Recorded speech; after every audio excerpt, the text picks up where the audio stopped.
the resentment does this?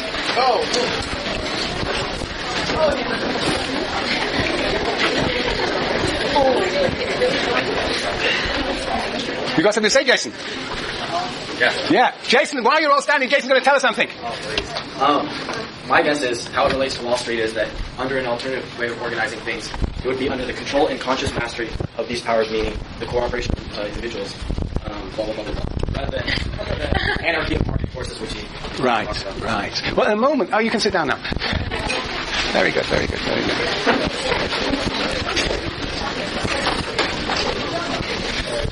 See, this financial, what was the word they used? Catastrophe? No, it was financial debacle.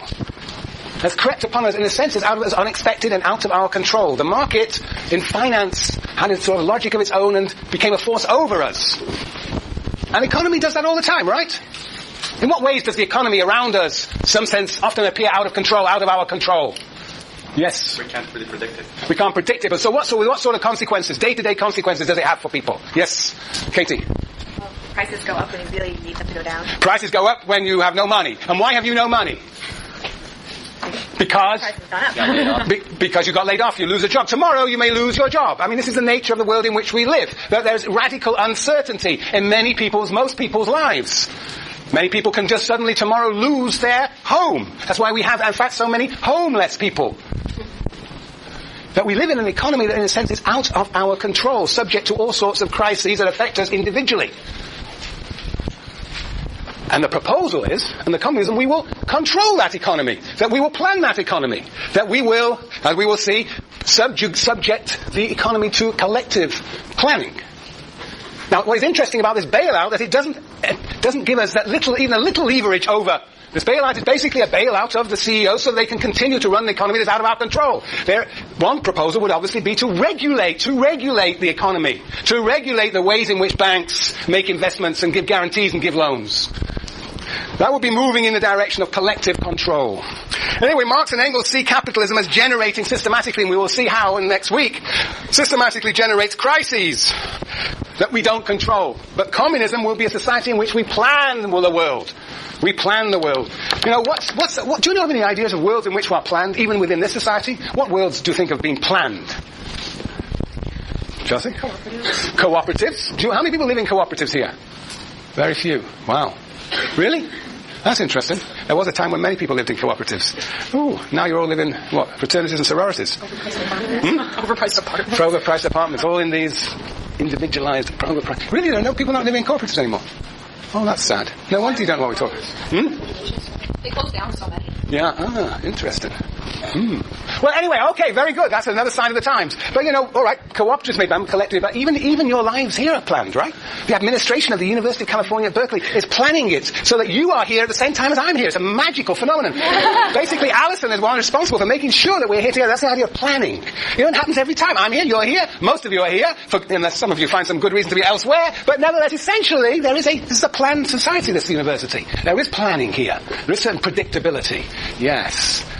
So some people think of actually sort of the future communism as being like a sort of, like a huge bureaucracy. Okay. All right. Well, all right. Let's get, since we have only 12 minutes left, what I've said so far is that communism has two dimensions. A, the abolition of specialization, the voluntary division of labor. It's the development of talents through relations with others, and that will be the abolition of the specialization, and that requires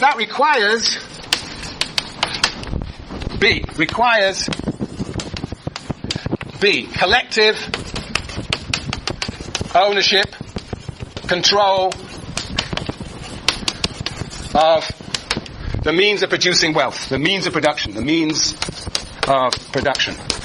And in most renditions, that involves some sort of planning, collective planning. And it also, of course, involves the abolition of private property and of classes. Now,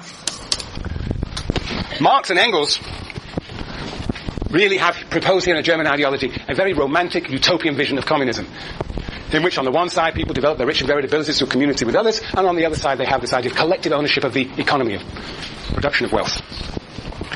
But on page 441, right, Annie, they try and be a bit more concrete, a little bit more concrete about the character of communism. What is page 441? So how does it revise this German ideology statement?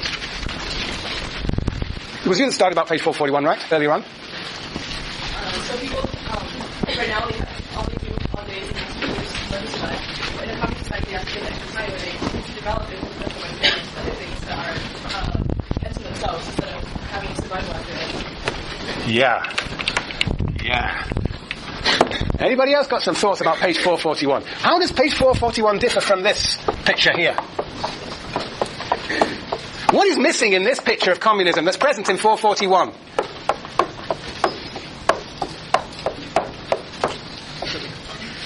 Whoa.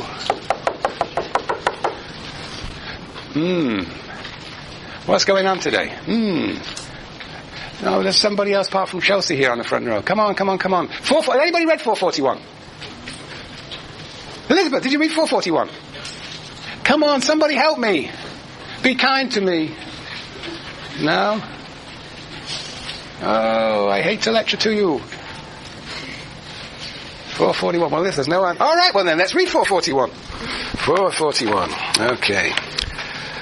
We're alive. Okay, 441. All right, I'm going to read it to you. Top of the page. Are you ready?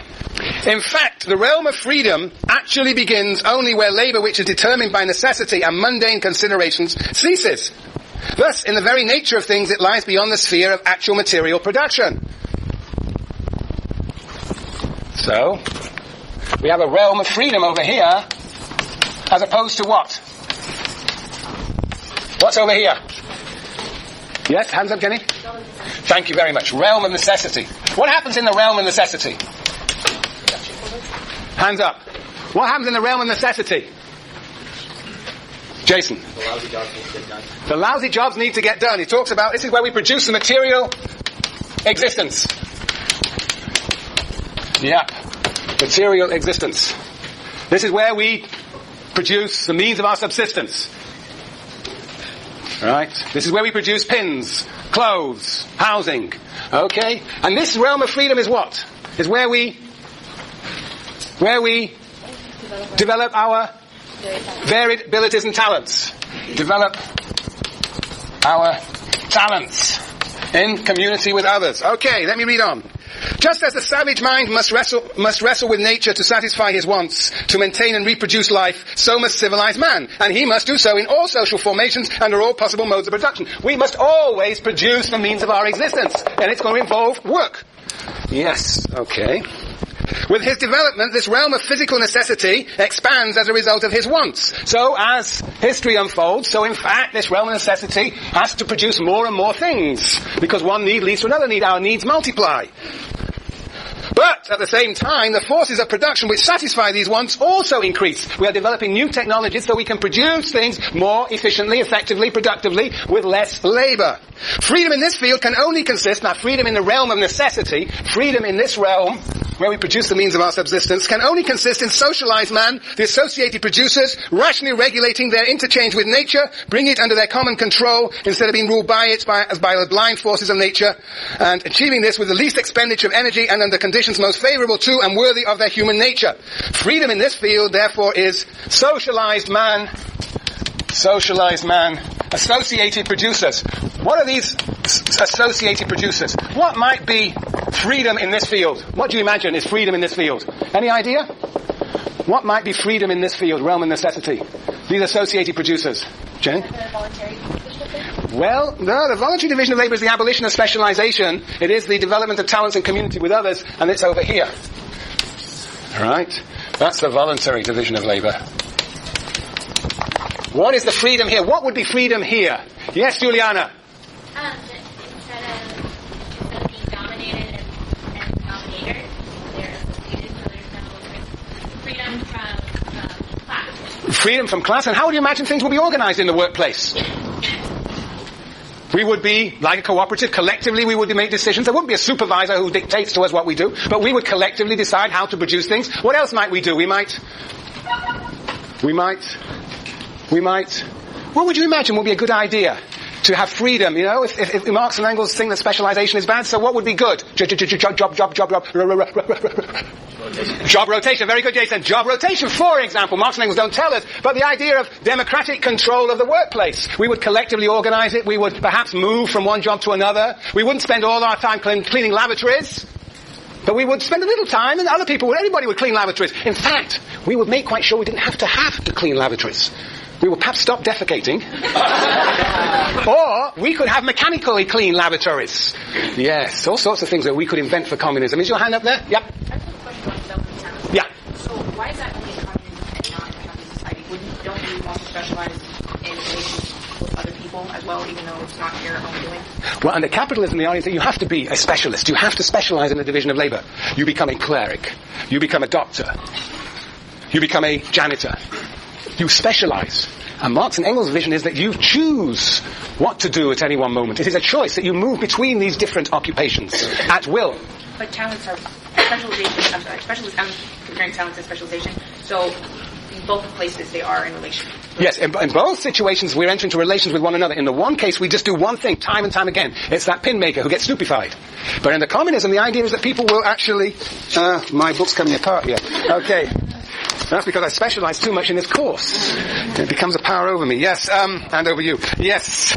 So, yes, under communism, the idea is that you don't specialize in one task for the entirety of one's life. Well, it's not a coal miner for life. But one actually moves between these different jobs in the realm of freedom. But still, we have to produce the means of our existence. And we have to do that in the best possible way. And here we could talk about these associated. We have democratic control of the workplace. I don't know if anybody's ever been in a democratically controlled workplace. Sometimes they exist even under capitalism. They don't last for long. These cooperatives, as you say, have already disappeared. Democratic control of the workplace, yes.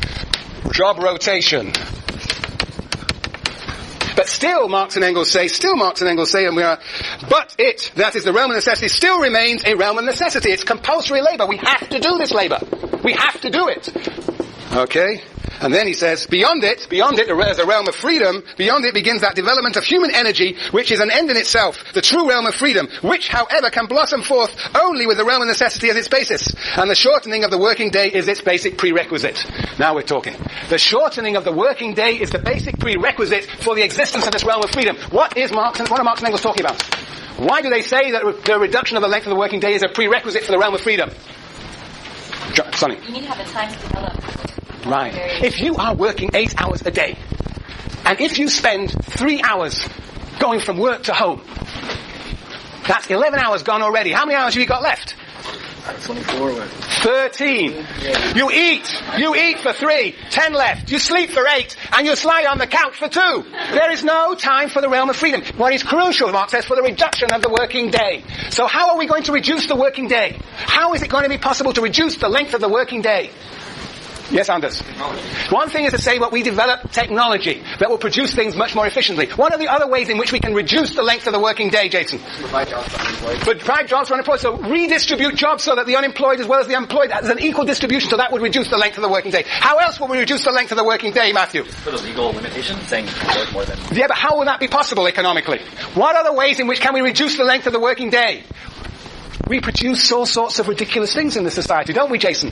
Like what? I was thinking about, like, when you're in the supermarket, all the different types of cereals. Well, right, well, all right, we produce a lot, we duplicate, but how are those cereals sold? How are we persuaded to buy those cereals? Advertising, the amount of labor that goes into advertising, abolish it. We only need one type of cereal. And do we need electric toothbrushes? No. Okay, but do we need atom bombs? No. Do we need a health system that circumvents insurance companies? Hell yeah. Yes. Do we need supervisors? No. See, you're getting it. We've already reduced the length of the working day from 8 hours to 3. The realm of freedom is appearing. Read and reread. Okay. I'll love a flyer.